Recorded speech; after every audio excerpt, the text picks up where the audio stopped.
Chaque année, plus de 30 000 personnes sont secourues par les sauveteurs en mer de la SNSM. L'association compte aujourd'hui 9 000 bénévoles qui font preuve d'un dévouement indéfectible. Ils assurent la sécurité en mer comme sur les côtes, en métropole et outre-mer, parfois au péril de leur vie. Bienvenue dans la saison 3 de Canal 16, une série de podcasts inédits de la SNSM dans laquelle sauveteurs et rescapés nous racontent certains des sauvetages les plus emblématiques effectués le long des côtes françaises.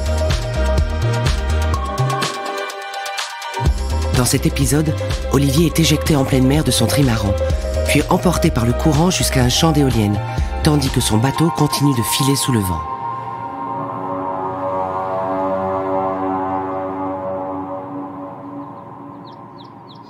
Je m'appelle Olivier, je suis commerçant à mon compte. Mon métier consiste principalement à traîner sur les ports, aller voir les professionnels et donc à regarder les bateaux. Je suis un vrai passionné de bateaux.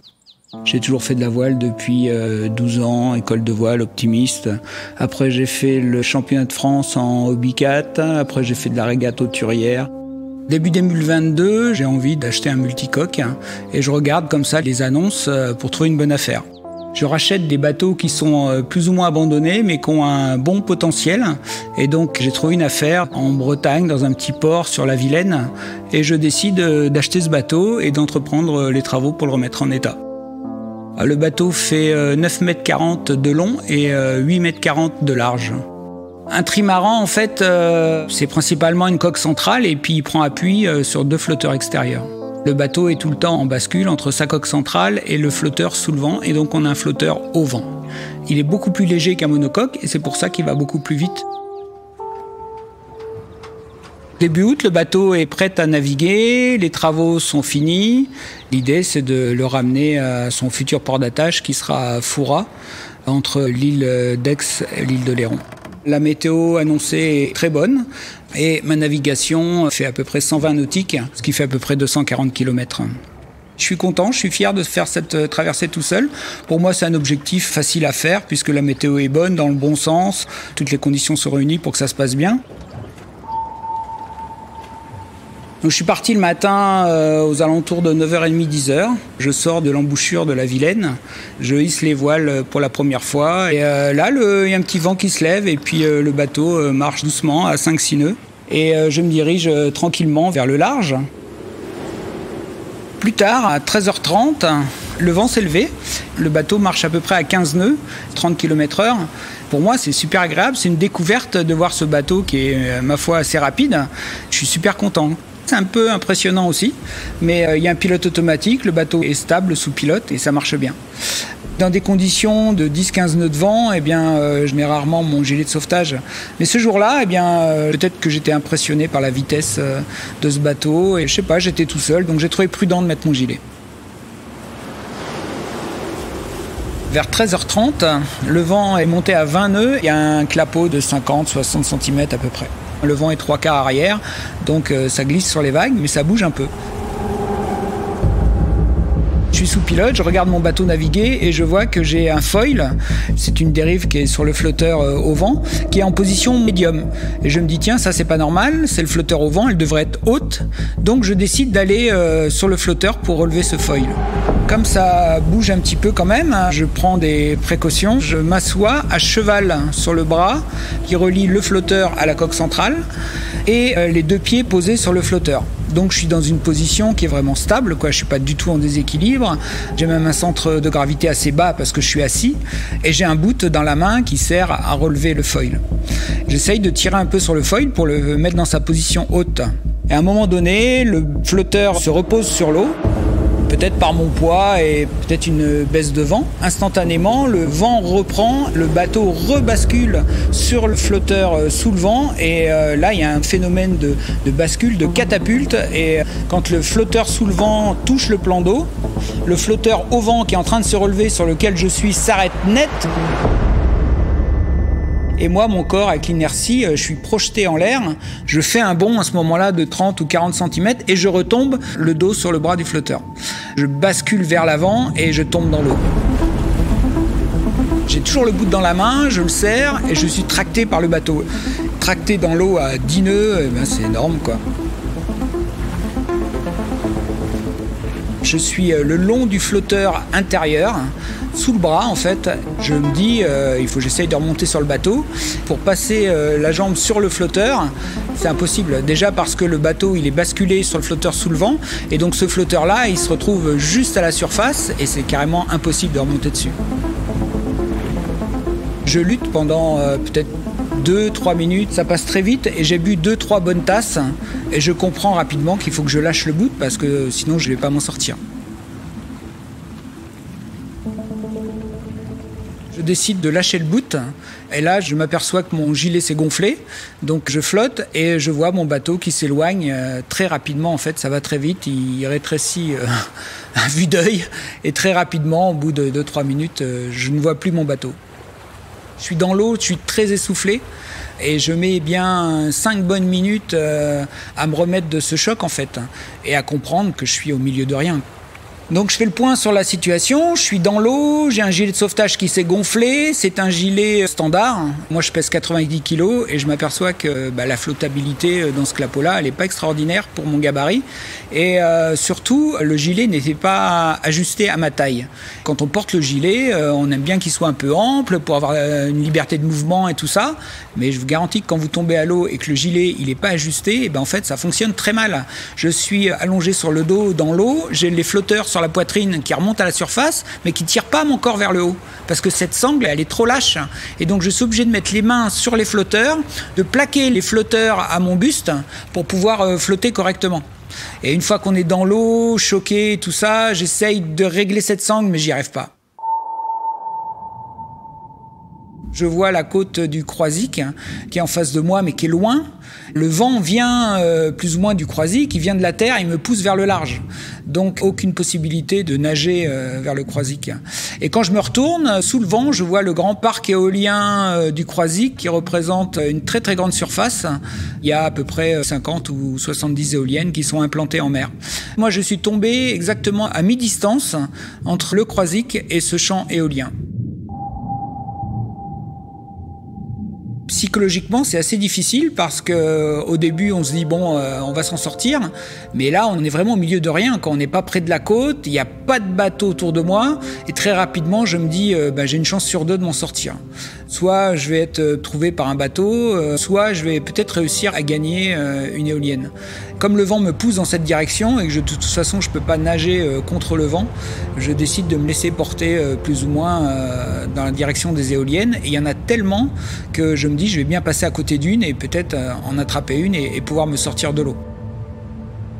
J'ai aucune idée de ce qu'il y a au pied des éoliennes.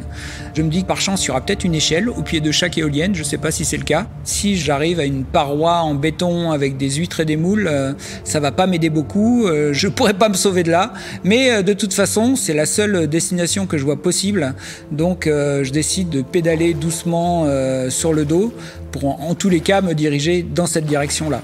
Je peux pas nager avec les bras parce que j'ai très très mal au dos, j'ai eu des côtes cassées dans le dos, donc je nage uniquement avec les pieds, je pédale doucement en me dirigeant vers ces éoliennes. Quand j'arrête de pédaler, je sens vite que mon corps se refroidit. Et si je pédale trop pour essayer d'avancer un peu, on s'essouffle et ça va pas non plus, quoi. Donc il faut trouver son bon rythme. Tout ça, c'est dans un clapot donc, de 50-60 cm. Comme mon gilet est mal ajusté, grosso modo, toutes les 20 secondes, j'ai le visage qui est totalement aspergé. Ça fait déjà pas loin d'1 heure que je pédale et j'ai pas du tout l'impression de me rapprocher de ces éoliennes qui sont sans doute gigantesques. C'est immense une éolienne.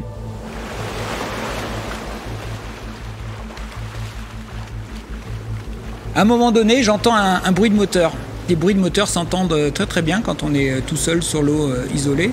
Je cherche autour de moi et je vois un bateau de pêche qui vient un peu vers moi.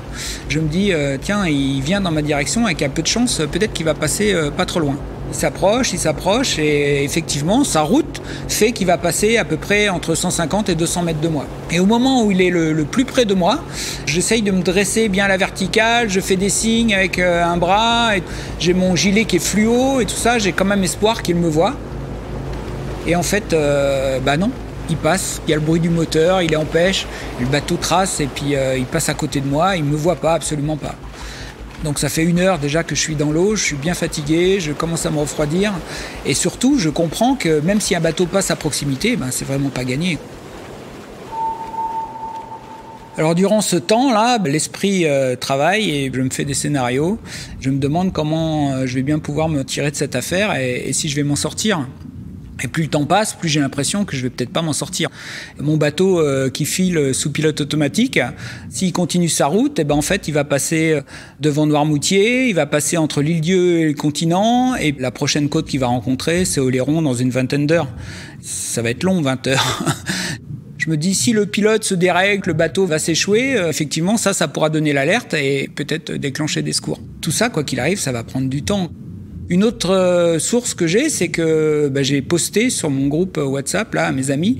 La dernière vidéo, elle était postée à 13h30 et depuis, plus de nouvelles. Et je pense que ça peut les inquiéter, ma femme, mes amis, de se dire, tiens, c'est bizarre, ils postent plus de vidéos, ils vont peut-être essayer de m'appeler et forcément, je vais plus répondre et peut-être qu'ils vont lancer l'alerte. Mais tout ça, c'est hypothétique et puis voilà, moi, je dérive, je suis loin de penser que je vais m'en sortir. Alors que je suis en train de me faire des scénarios pessimistes, je ne le sais pas, mais en fait, 45 minutes après ma chute, mon bateau, il file toujours à 10 nœuds.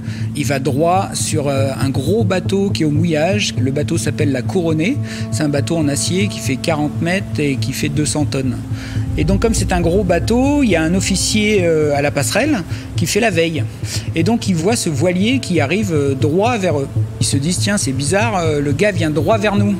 Ils essayent d'appeler par la radio le bateau et ils n'ont pas de réponse. Donc là, ils commencent à s'affoler à la passerelle de ce navire. Le bateau va vraiment droit sur eux, assez vite, et ils se disent on va avoir un accident.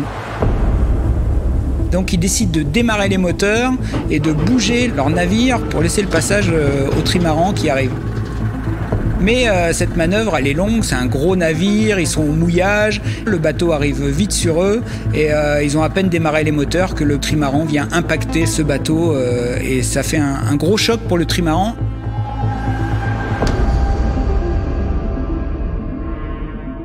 L'étrave est explosée, mais le bateau flotte encore, il a juste un peu mal au nez. Et puis après, le bateau est parti un peu en dérive et les gars du pilotage à bord de ce navire, la Couronnée, décident de mettre un petit bateau à l'eau pour monter à bord du trimaran. Ils partent à 2 gars. Il y en a un qui débarque sur le trimaran. Bien sûr, il n'y a personne sur le pont. Il descend dans la cabine et il s'aperçoit qu'il n'y a personne dans la cabine. Et là, il comprend que le bateau était sous pilote et que sans doute l'équipage est tombé à l'eau. Tout de suite, ils appellent le CROSS pour signaler cet accident. En explorant l'intérieur du bateau, il trouve mon téléphone, il trouve le contact de ma femme et il appelle pour la prévenir et pour avoir des informations sur qui je suis, d'où je suis parti, où je vais. Ma femme alors apprend qu'ils ont retrouvé mon bateau sans plus personne à bord. Elle est sous le choc bien sûr et elle leur confirme que je suis parti d'Arzal, que je vais à Foura et que j'ai posté une vidéo 45 minutes avant cet accident. Il continue d'explorer le bateau et là il trouve ma tablette sur laquelle il y avait mon programme de navigation, il y avait la trace du bateau depuis le départ et puis on voyait clairement sur la trace du bateau que depuis ma chute, le bateau a fait une ligne droite parfaite sans aucune correction alors qu'avant il y avait plein de corrections de cap parce que je faisais des corrections et quand j'étais plus à bord, plus personne faisait de correction et donc le bateau a fait une grande ligne droite jusqu'au point d'impact. Moi je suis toujours dans l'eau depuis 1h30. Je ne sais pas que mon bateau a été percuté la Couronnée, je ne sais pas que les recherches sont lancées en fait. Je suis désespéré parce qu'en 1h30, j'ai vu un seul bateau qui est passé près de moi et qui ne m'a pas vu. Donc plus le temps passe, plus je me dis que mes chances diminuent. Et je repense en fait à cette dernière vidéo que j'ai postée et je me dis c'est la dernière chose que ma famille, que mes amis auront de moi. Sur cette vidéo, je suis super jovial, super excité parce que mon bateau marche super bien et je leur dis Foura, j'arrive, ça fume. Et finalement, je pars en leur laissant cette vidéo où je suis heureux. C'est le seul point positif que je vois à cette situation. Ça fait 2 heures que je suis dans l'eau maintenant. J'entends à nouveau un bruit de moteur et je vois un bateau de pêche qui vient dans ma direction. Je surveille tout le plan d'eau, bien sûr, et je vois un autre gros bateau qui est plus loin et qui a une route perpendiculaire. Donc je me dis, celui-ci, il n'y a aucune chance qu'il me voie. Et donc je me concentre plutôt sur le bateau de pêche. Et le bateau de pêche s'approche, et je vois qu'il est en pêche, je vois les câbles derrière. Et pareil, je commence à me dresser dans l'eau et à agiter les bras en me disant il faut qu'il me voie. Je surveille bien sûr le plan d'eau et je vois que le gros bateau qui avait une route perpendiculaire, il vire de bord et il pointe vers moi. Tout d'un coup, je vois le bateau de pêche qui vient vers moi également. Donc là, j'ai les deux bateaux qui pointent vers moi et là, je me dis ça y est, c'est pas le hasard.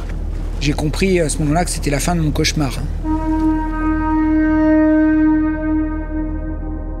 Ce gros bateau, en fait, c'est le bateau de surveillance du parc éolien.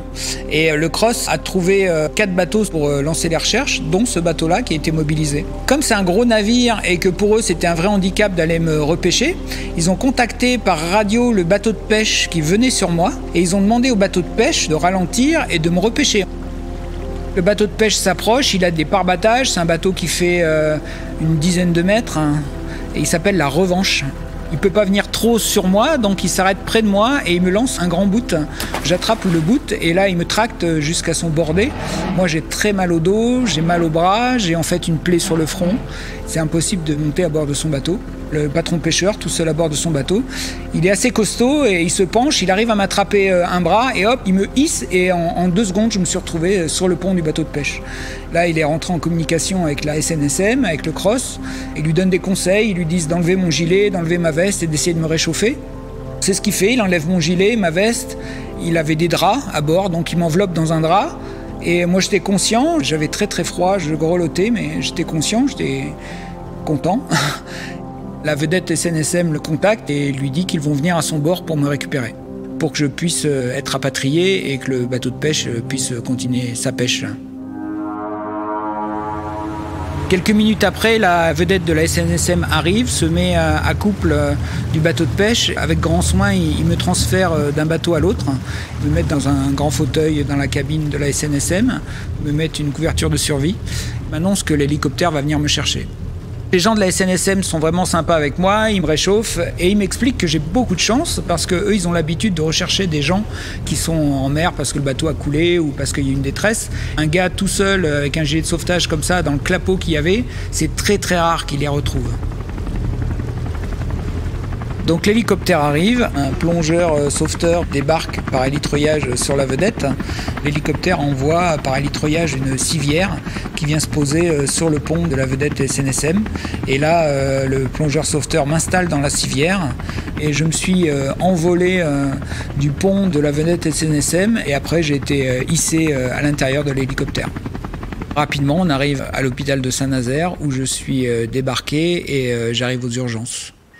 On prend soin de moi, on me réchauffe. Le lendemain matin, je sors de l'hôpital, le médecin me fait un certificat. Sur ce certificat, il est noté que j'étais rentré en début d'hypothermie et que j'avais été réchauffé mécaniquement par le docteur Marie Glasson. Et j'ai trouvé que c'était une chute amusante à cette histoire finalement. Donc ma conclusion, effectivement, comme la SNSM le préconise, il faut naviguer avec des gilets de sauvetage. Depuis, j'ai acheté un gilet de sauvetage 240 Newton. J'ai également investi dans une balise de détresse qui est intégrée à mon nouveau gilet de sauvetage. Et avec du recul, je pense que quand on navigue seul, en solitaire, avoir une balise, ça devrait être obligatoire. C'est bien reçu, je crois. Bonne journée.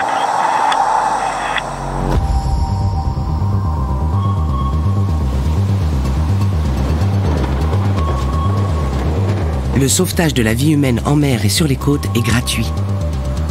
La SNSM est une association qui vit essentiellement grâce à votre générosité. N'attendez pas d'avoir une bonne raison de les soutenir. Faites un don sur snsm.org.